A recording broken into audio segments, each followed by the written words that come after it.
Chairman and Manila 6th District Representative Benny Abante. Representative Abante, good morning to you. Good morning, Karen. Good morning to all of you there watching this channel right now. Thank you. All right, so let's go straight to the point. Did you and Representative Dan Fernandez instruct Police Colonel Hector Grijaldo to confirm the reward system in Davao, in effect asking him to lie? I already made a statement that there is no truth to the accusations of Colonel Grijaldo, that I forced anyone or we forced anyone to sign any affidavit in exchange to favors or the possibility of promotion. And that is what I said in the media, Karen. All right, but this is the point, I do not know why- Representative Abante. Wait, I I do not won't know let why- that go. I won't let that go just yet. What is Yes. your business and Dan Fernandez's business speaking to a resource person? Why would you do that? He was actually a classmate of Colonel Garma. And Colonel Garma asked us if we can talk to Colonel Grijaldo because he has something to say. So, na gano'n naman kami, okay, we talk to him. But what you did was wrong. That immediately put color and bias into the resource persons. What is the business of two representatives speaking to a police colonel who is meant to be under oath, give his testimony? You should not have spoken with him. No, he was not out under oath in the Senate, yes. But when we talked to him, we were talking to him in response to what Colonel Garma said. No, but in the end, he was going to speak in the Quadcom. They are under oath in the Quadcom, correct? Yes, that's true, yes. Yes, so why would you But speak we never- No, the point is this, Representative Abante. Yes, yes, Do you, in the lower house, do you all speak to your resource persons before they attend the hearing? Not necessarily, but in a way in Is which that the practice in the lower house? Karen, Is it the practice in the lower house that you speak? Sometimes these resource persons would request us to talk to them privately. So we give them some time so we could be able to talk to them privately. But the thing is this, forcing anyone to make an affidavit that will tell them, that will speak lies to them. We don't do that. You see? Okay, but he did not say you forced him to make an affidavit. This was his testimony in the Senate. Number one, he said first that Congressman Dan Fernandez put the paper he was holding in the table at sinabi, yung paragraph na yun, no, yun ang affidavit ni Colonel Garma. Sinabi niya, ikumpirma mo na alam mo ang reward system. In other words, it appears that you were not objective, both of you, that you were in effect influencing a resource person to No, we're not. corroborate Garma's testimony. No, we're not. Accusation niya. We're not influencing him. We're Okay. we're just asking him because it was Colonel Garma who actually told us, "Can you please talk to Colonel Grad because he's my class." Regardless, this is not the point. The thing is this. I think it's Okay, this. but- Okay. With Security Bank Wave MasterCard, you can ride the wave to waived annual fees for Okay. But the point is, did you speak to a resource person, two representatives, a resource person in private without his lawyer? Did you do that? No, there were two lawyers there. You see His that? lawyers. He could be able to call his lawyer too if he wanted to. No, that's not the point. When you spoke with him, was he alone? The point is this, Karen. No force was given. The point is this. We did not tell him. We did not actually force him to make an affidavit. We did not force him to say that he agrees with Garma. All right? We didn't do that. We were just Representative polite enough Abante. because they wanted They wanted to speak to us. We're just polite enough to be able to give them the room for them to say something. Okay. Another testimony he said in the Senate during that conversation, tinanong mo pa, o ilang taon ka na lang sa serbisyo, baka pwede ka bang general? Was there a part of the conversation that went this way? It's a lie. The thing is, why would people believe a killer who would say those things? But why would they believe you? This was highly inappropriate. The point is, Representative Abante, is this. You and Representative Dan Fernandez put the results of the Quadcom in a compromising situation. It affected the credibility by speaking to a resource person privately. I don't think so. I mean, we will still pursue the truth, and that is what we want to say. We want to pursue the truth on these things, and I don't think that people would just believe a killer telling lies in the Senate committee. Well, don't believe that the previous government used killers to testify against former Senator Laila de Lima. That was believed. We're not talking about the previous committee hearings. We're talking about the hearing now. Okay, so my question is this. My question, no, Representative, if you're saying why believe the statements of a killer instead of yourself, why even use him as a resource person? If that's your argument, you said he's a killer, he shouldn't be believed. So why believe him in the Quad Committee hearing? We would like to find out the truth. Why is it that Colonel Garma changed their statement? Why is it that Colonel Leonardo said that there is still a reward system? I mean, we would like to find out the truth. Okay. Now I just said, okay, why would anyone believe a killer? But in our Quadcom meeting, we invite everyone. We invite all the witnesses that would tell us the truth on this. Now, if they will not tell the truth, they will still lie. It's up to them. We are here to investigate. We are not here to lie.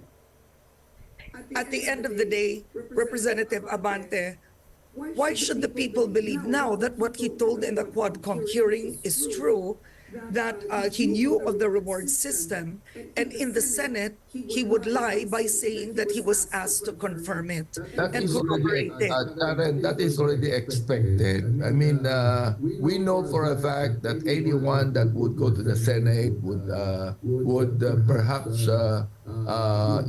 change their statement. That is already expected, Karen. But why would he do that? What's in it for him? He's a police colonel. He doesn't want a promotion. If he wanted a promotion, possibly, he would have stuck with the story that he knew of the reward system, given the political environment today. But yet he goes to the Senate and risks actually by saying they asked me to lie. I don't know, but perhaps he's there to protect the president. Perhaps he's there to just agree with the president, with the former president. You see, we really do not know. We do not know what is in the mind of any person. We expect that to happen, you see. Okay, so you've denied it, so it becomes he said, she said, in this case, he said. But at the end of the day, looking at your actions and Representative Dan Fernandez's actions, have you learned a lesson not to speak with resource persons before a hearing? Perhaps, Karen, perhaps in that way, we were taught a lesson. Sa amin lang, we are just giving them room. Okay? Walang anumang coercion dito. Walang anumang promise of promotion dito. We cannot even promise promotion. Who are we anyway? You see, we just want to let the people know the truth about the EJ case. Mas matindi ang EJ case, rather more than any statement of any police officer.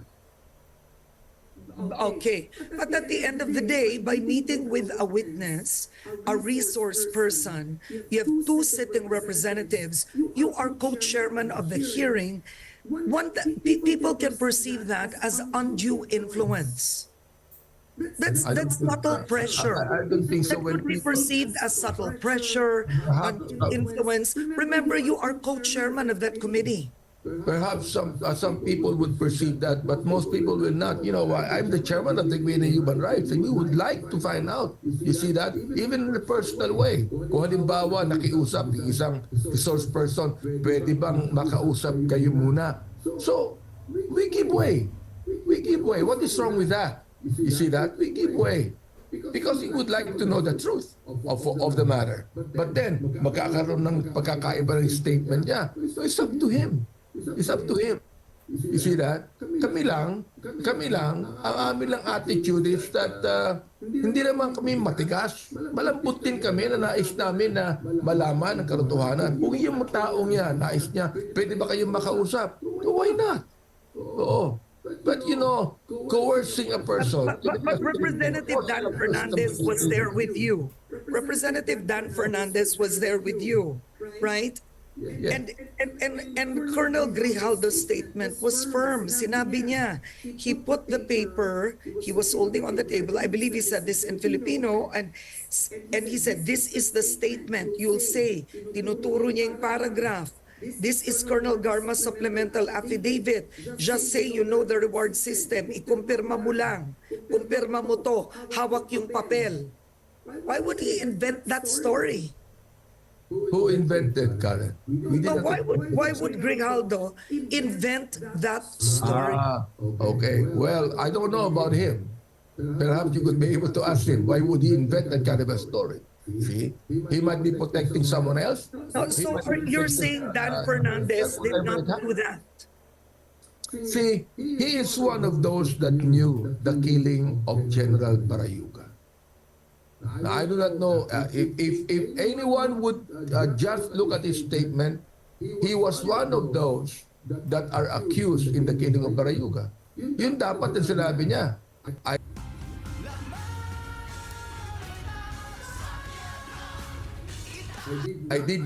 was not part of the killing of Barayuga. What they have said, you see?